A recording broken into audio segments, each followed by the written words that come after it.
বলি যুবক, তুমি প্রেম করে কেন বিবাহ করতে গেলে?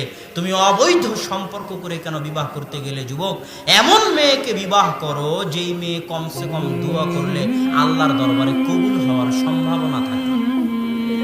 আর এই ধরনের অপবিত্র যে বিবাহের পূর্বেই তোমার সাথে প্রেমে লিপ্ত হয়েছে, সে বিবাহের পরেও আরেকজনের সাথে প্রেমে লিপ্ত হবে, এদের দোয়া আল্লাহ কবুল করবে না।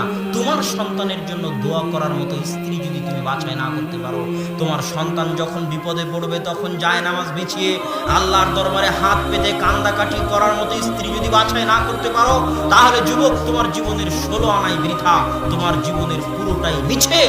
অতএব নিজে পবিত্র থেকে পবিত্র স্ত্রীর অনুসন্ধান করো, যার সাথে প্রেম থাক, তওবা করে ফিরে আসো এবং পবিত্র পরহেজগার মেয়ে বাছাই করো, যাতে কমসে কম যায় নামাজ বিছিয়ে আল্লাহর দরবারে হাত পেতে 2 রাকাত সালাত আদায় করে তোমার সন্তানের জন্য, তোমার জন্য আল্লাহর দরবারে দোয়া করতে